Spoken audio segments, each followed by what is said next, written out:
sa simple pagtulong mo, mayroong buhay na naisasalba, mayroong pamilyang umaangat. The Senate is now constituted. At ito ang mismong Chinese Coast Guard. Napakinggan ni PBBM. 6 na milyong balot ang gagamitin. Sa A to Z, kumpleto tayo.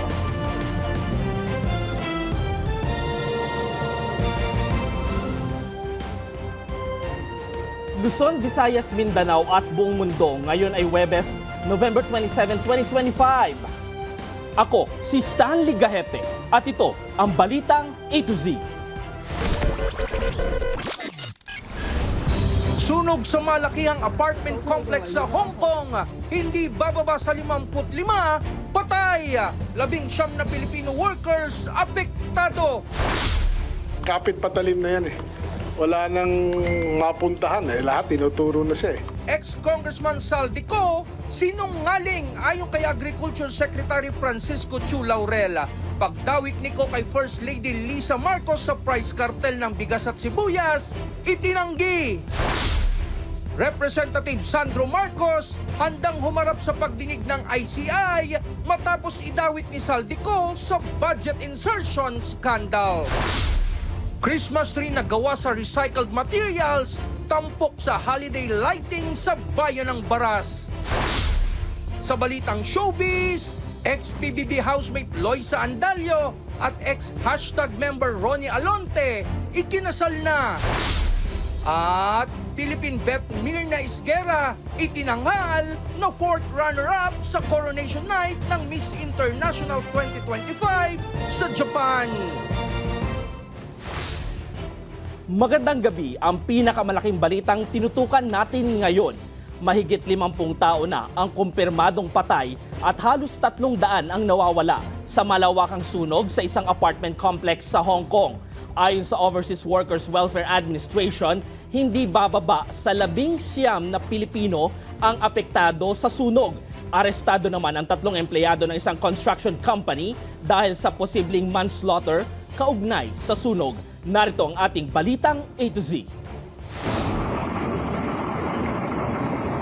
Naglalagablab pa rin ang ilang gusali sa Wang Fu Court sa Hong Kong. Isa ito sa 8 gusaling housing complex na may 2,000 apartment units. Mahigit sa 24 na oras nang hindi pa naapula ang sunog mula Miyerkules ng hapon at itinuturing na pinakamapaminsalang sunog sa Hong Kong sa nakalipas na mga dekada. Ayon sa mga otoridad, hindi bababa sa 55 ang kumpirmadong patay. Saksi rito ang isang OFW na nagtatrabaho sa Hong Kong ng halos 10 taon na. Ngayon medyo balot pa rin po ng makapal na usok tong area at amoy na amoy yung usok. Maraming pulis na naka-standby and tuloy-tuloy yung pagdating ng mga ambulansya. Then meron pang active fire dun sa taas, sa mga ilang buildings. Parang 3 pa rin yung active fire sa ibang buildings. Then may mga unit. Ayon sa mga ulat, nagsasagawa ng renovation sa complex na nababalutan ng mga kawayan na scaffolding at safety netting na posibleng nagpalala sa pagkalat ng apoy. 2 years siyang nire-renovate pero still nandun pa rin yung mga tao na nakatira. Kasi under maintenance lang siya. Yung mga building dito na 8, balot talaga siya ng scaffolding.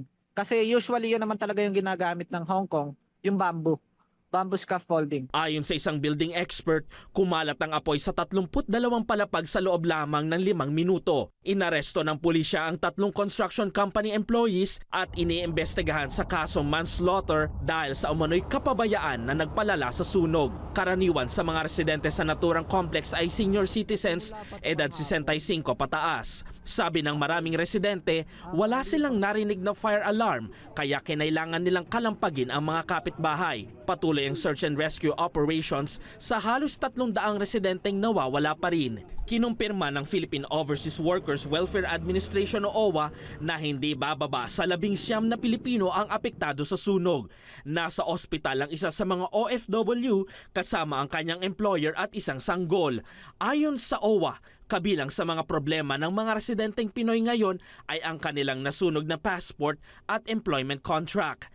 Nag-deploy na ng mga team ang Department of Migrant Workers at OWA para tulungan ang mga apektadong Pinoy. Nagpamahagi na rin ng food packs. Sa ngayon, hindi pa matiyak ng OWA kung may mga OFW na natrap sa loob ng gusali. Ayon pa sa OWA, aabot sa 80 Pinoy ang residente sa naturang complex batay sa kanilang records. Naglunsad na ng investigasyon ng Anti-Graft Agency ng lungsod sa posibleng katiwalian sa renovation project sa naturang apartment complex.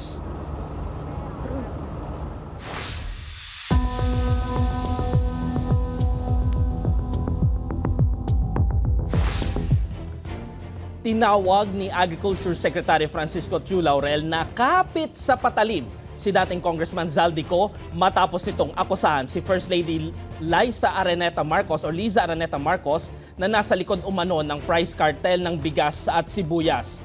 Itinanggi rin ni Laurel ang paratang ni Ko na pinigilan niya ang investigasyon sa aligasyon ng price cartel. May balitang A to Z si Kim Salinas. Fabricated lie ho to. Napakasinungaling talaga niya. Bumuelta si Agriculture Secretary Francisco Chu Laurel matapos siyang akusahan ni ex-Congressman Zaldico ng pangingialam sa investigasyon sa umano'y price cartel sa bigas at sibuyas. Nitong Miyerkules, inakusahan ni Ko sa kanyang video sina First Lady Araneta Marcos at kapatid nitong si Martin Araneta na nasa likod umano ng price cartel. Giit ni Chu Laurel, paghihiganti ito ni Ko. 2 beses ko na siyang tinanggihan sa kanyang napakalaking mga request. Naramdaman ko na galit na si Zaldico sa akin at gumagawa na siya ng hakbang to destroy my credibility. Ayon kay Chu Laurel, March 2024 nang ipatawag siya ni Ko para humingi umano ng pabor, bagay na kanyang tinanggihan. Para ipakilala ang isang major sugar importer. Of course, we had our pleasantries. And basically, ang hiningi sa akin ni Zaldico ay kung pwedeng bigyan daw sila ng import allocation for sugar or 200,000 metric tons of refined sugar.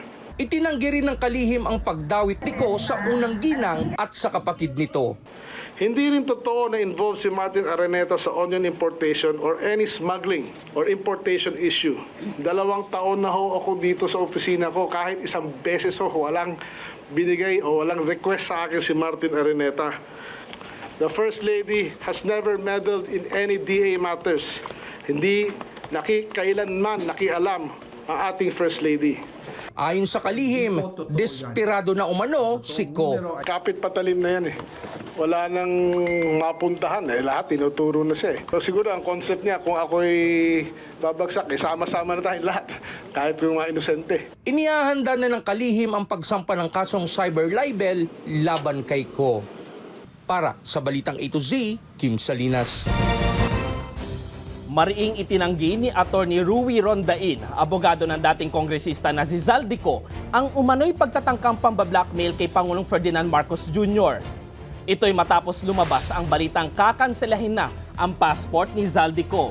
Giit ni Rondain, kabastusan na sa kanilang kampo na ituro ng Pangulo ang umano'y blackmailing dahil wala raw siyang anumang kapangyarihan o kontrol sa mga video ni Ko. Hindi sa nilalaman, sa paglabas o hindi rin sa oras ng paglalabas nito. Idiniin din ni Rondain na hindi siya tumulong sa paggawa o pagsulat ng mga video statement ni Ko na nagdurugtong sa Pangulo, mga kaalyado at ilang miyembro ng pamilya nito. Dagdag pa niya, kung siya raw ang tumulong, mas logical at sunod-sunod ang presentation at hindi patalon-talon. Kasunod nito, naniniwala si Rondain na may i-release pang karagdagang video si Ko kasabay ng mas mabibigat na aligasyon. It's a ridiculous proposition because neither of us have anything to bargain for. I don't have the videos. I have no control over content. I have no control over the timing of the release. The palace doesn't have control over the passport cancellation. That's the prerogative of Sandigan Bayan. But why would two parties bargain over something, over two entities, two items that they don't control? It doesn't make sense. So I would only assume that he was misinformed.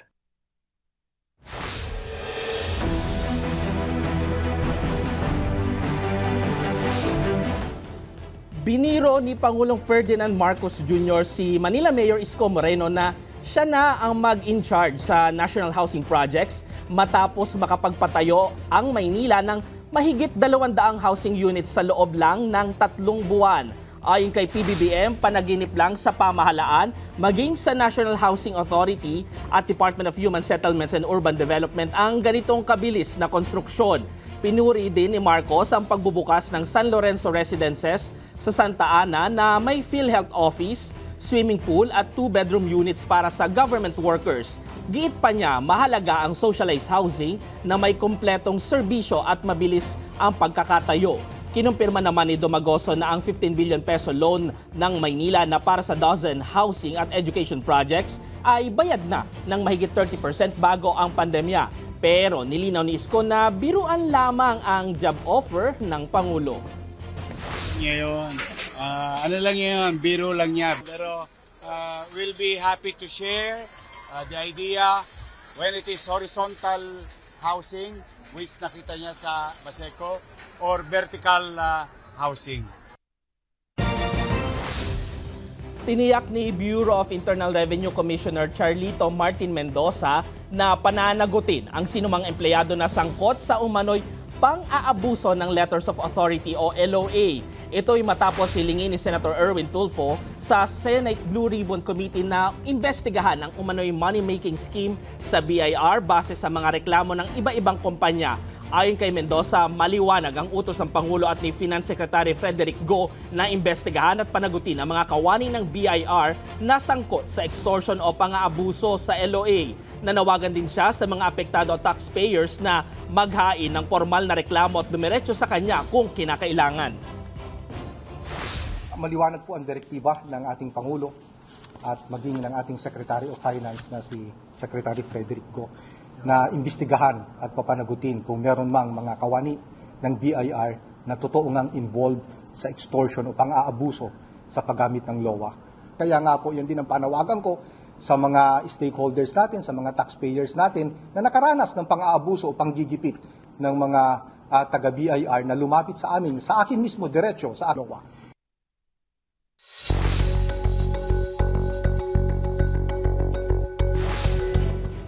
3 minuto lang ang itinagal ng plenary debates ng Senado para aprubahan ang higit 889 million pesos na budget ng Office of the Vice President para sa susunod na taon. Personal dumalo si Vice President Sara Duterte sa budget deliberation. Tinanong siya ng media ukol sa kanyang pahayag na handa siyang mamuno sakaling magbitiw si Pangulong Ferdinand Marcos Jr. sa gitna ng budget insertion issues. May balitang A to Z, si Ace Cruz. Dumalo si Vice President Sara Duterte sa plenary debates ng Senado para sa proposed 2026 budget na kanyang tanggapan na lagpas 889 million pesos. Bago magsimula ang plenary debates, binati siya ng ilang senador kabilang ang kalyadong si Senador Robin Padilla.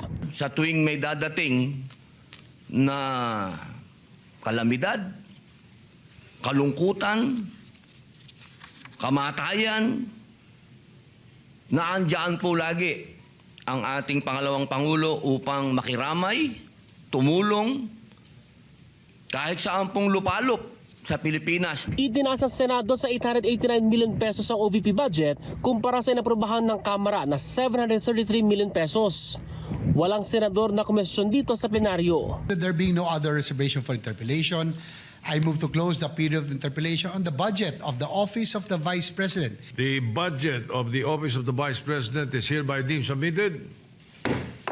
Ito lang ang pahayag ni Duterte sa media matapos ang pag-aproba ng pondo ng kanyang tanggapan. The reason na pumunta ako dito ay para batiin kayong lahat ng Blessed Christmas and a Happy New Year. And I wish you good health in the year 2026. Nang tanungin sa reaksyon ng Malacanang na political destabilization ng pahayag ng Vice Presidente na handa siyang mamuno bilang Presidente sakaling mag-resign si Pangulong Ferdinand Marcos Jr. sa gitna ng budget insertion issues. Next year na po. Mas mataas na higit 150 million pesos ang inaprobahang 2026 budget ng OVP kumpara sa higit 733 million pesos na pondo ngayong taon. Noong 2022 at 2023, sinilip na ilang mambabatas ang bilyon-bilyong pisong budget ng OVP dahil sa umano'y questionableng paggastos ng 125 million pesos na confidential funds sa loob lamang ng 11 araw. Gayun din ang mga signatories na may kaduda-duda umanong pangalan katulad ni Mary Grace Piatos. Para sa balitang A to Z, Ace Cruz.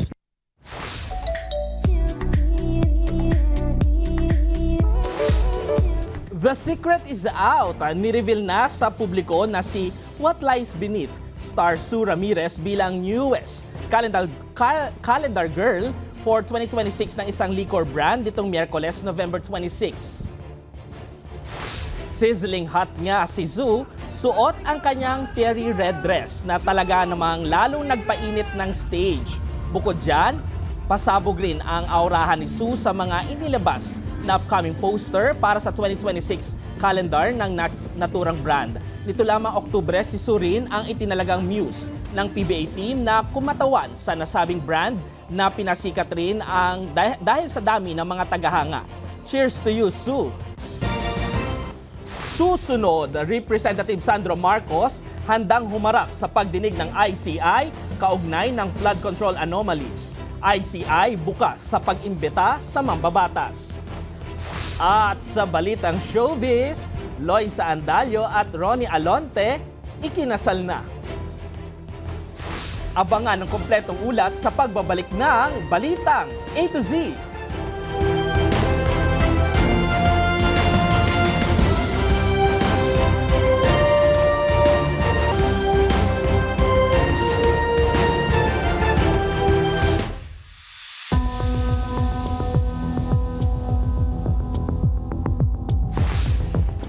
Handa si Presidential Son at Majority House Leader Sandro Marcos na sumalang sa investigasyon ng Independent Commission for Infrastructure anumang araw simula ngayon. Pero sa tanong muli kung naka-public livestream ito o isang executive session din, wala pa rin katiyakan. May balitang A to Z, si Naomi Almohano.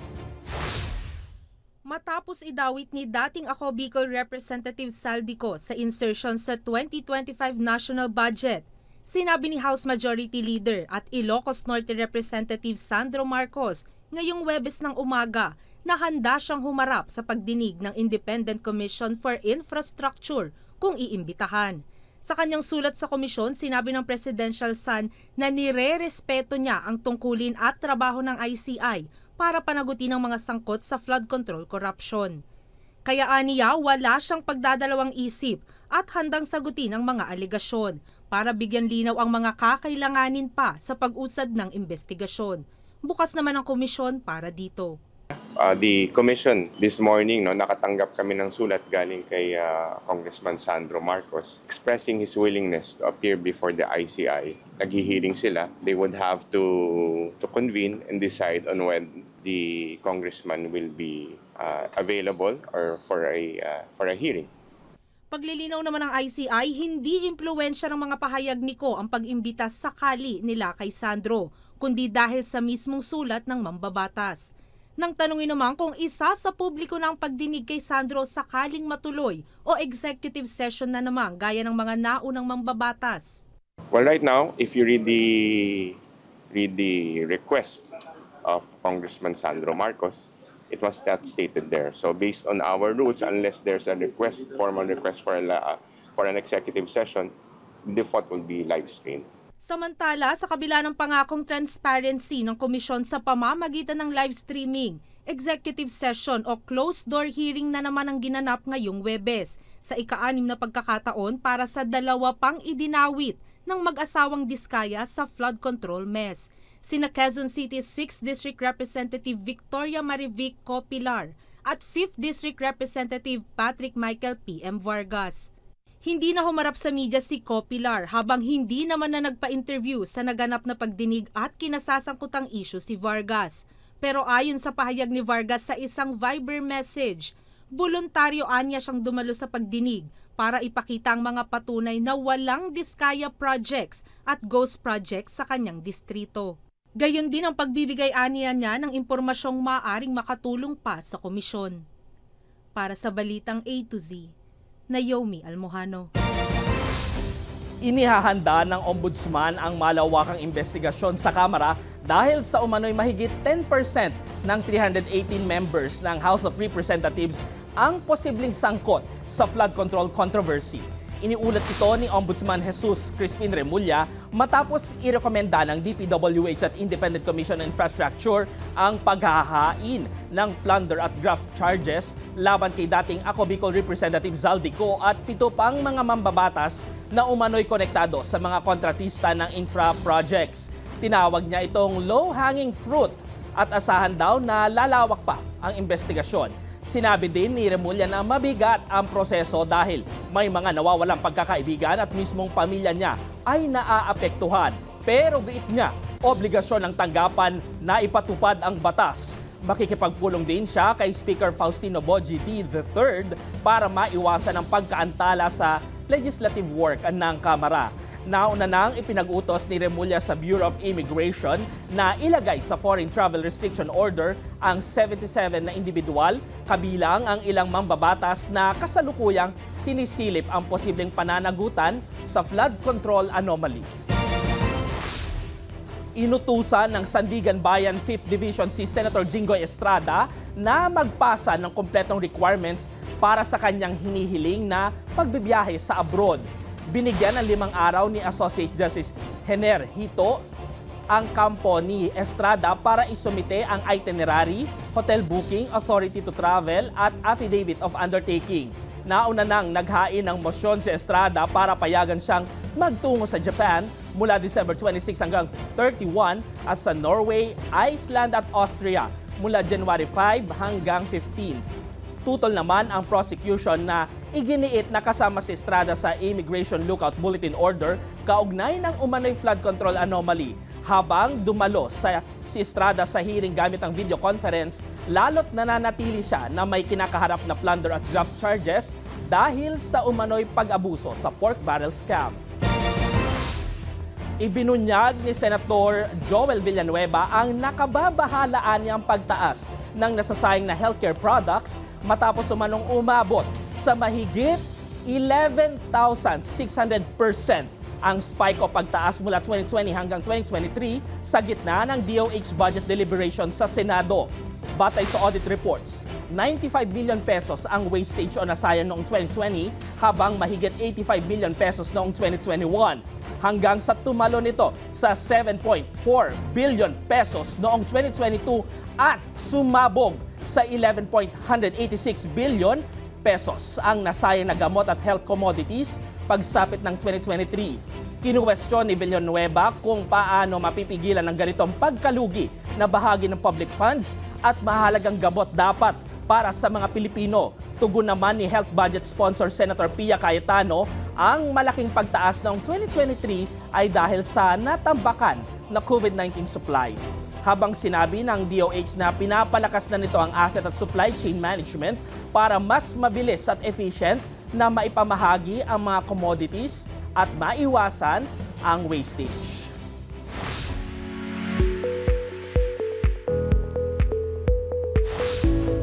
Padjak in Pink.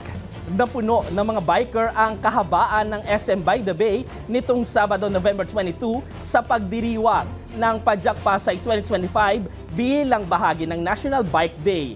Mapabata man o matanda, game na nagbisikleta bilang pakikiisa sa pagsulong ng sustainable environment, nagkakaisang komunidad at mas malusog na lifestyle. Nagkaroon din ng espesyal na aktibidad na Kiddie Push Bike Ride para sa mga young cyclists kung saan sila tinuruan magbalanse sa bisikleta, kaligtasan at kumpiyansa. Learning while exercising din ang atake ng pagdiriwang sa isinagawang cycling advocacy talks na layong humikayat pa ng bikers para sa greener future. Kaya naman, padjak lang mga ka-A to Z!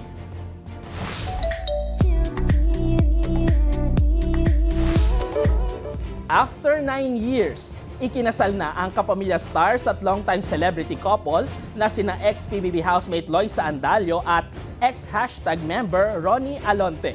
Ang surprise news na yan, proud na ibinahagi mismo ni Ronnie sa kanyang Instagram. Sa post, makikita ang ilang snaps sa kanilang wedding ceremony with caption na "Zup, Mrs. Alonte," na tumutukoy sa Mrs. ni Ronnie na si Loisa. Isang outdoor wedding ceremony at tila intimate ang naging kasal ng dalawa kung saan mga malalapit na kaanak at kaibigan lamang ang mga dumalo. Marami nga ang nagulat sa bilis ng pangyayari dahil halos ilang araw lang ang nakalilipas ng nag-anunsyon sina Loisa at Ronnie ng kanilang engagement. Matatandaan nito lamang na nagdaang Star Magical Christmas 2025 nang unang rumampa ang dalawa sa publiko bilang newly engaged couple kasabay ng pagdiriwang ng kanilang 9th year anniversary bilang magkasintahan. November 2016 ang maging opisyal ang relasyon nila Loisa at Ronnie. Congrats, Mr. and Mrs. Alonte. Sa aming pagbabalik, Myrna Esguerra, kinoronahan na bilang 4th runner-up sa Miss International 2025 sa Tokyo, Japan. At Christmas tree ng bayan ng Baras, Rizal na gawa sa baon ng niyog at iba pang recycling materials, pinailawan na. Manatiling nakatutok, kayo po ay nanonood ng Balitang A to Z.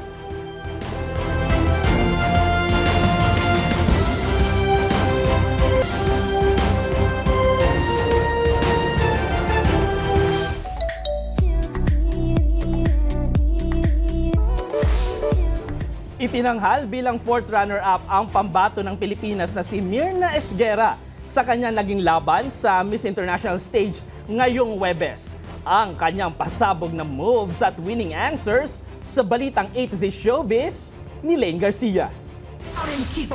Myrna nalo na! Kinoronahan bilang 4th runner-up ang pambato ng Pilipinas sa Miss International 2025 na si Myrna Esguerra sa katatapos lamang na coronation night sa Tokyo, Japan ngayong gabi ng Huwebes, November 27. Hindi naging madali ang journey ng ating pambatong si Myrna sa kanyang laban sa Miss International. Intense ang puksaan ng mga kandidata. Sa umpisa pa lang ng laban, stand out na agad si Myrna wearing her Perlas de Sampaguita inspired na kanyang national costume. Lalong uminit ang laban sa coronation night nang formal nang ipinakilala ang top 20 ng kompetisyon. Todo hiyawan naman ng Pinoy fans nang makapasok na sa Magic Circle Top 20 si Myrna. Sa swimsuit competition, overflowing aura ang atake ng Queen of Abra, wearing her one-piece blue swimsuit with a cape, palaban and fierce vibes with a killer beautiful smile. Lalo namang nagningning ang ganda ni Myrna sa kanyang eleganteng white and pink evening gown na Oriental Rosa na disenyo ni Mac Tumang na talaga namang very majestic ang datingan. Naging makapigil hininga naman ang pagpili ng top 10 dahil pinakahuling tinawag ang Pilipinas. Sa Sustainable Development Goals o SDG speech portion, winner na winner ang pagbabahagi ni Myrna ng kanyang napakagandang advokasya para sa mga kabataan. Being the only one among my 16 siblings to finish college is one of the proudest and grateful moments in my life. And to pay my community forward, I created my project, Dream Readers in the Philippines, focused on quality education and partnership for the goals, which are SDG 4 and 17.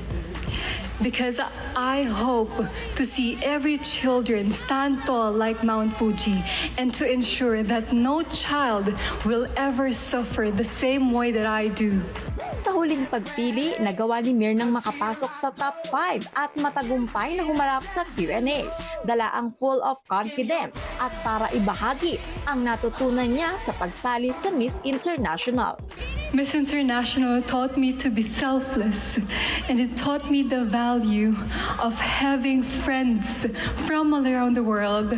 And I'm so grateful for this opportunity because I learned to help everyone in here, everyone who needs my help. And above all, it made me a better person, a human that cares. Because I was able to create my project. And with that, it is my tribute to all the people who helped me. Hindi man pinalad na maiuwi ang ikapitong korona, panalo pa rin si Myrna sa puso ng mga Pilipino. Para sa Balitang A to Z Showbiz, Lane Garcia.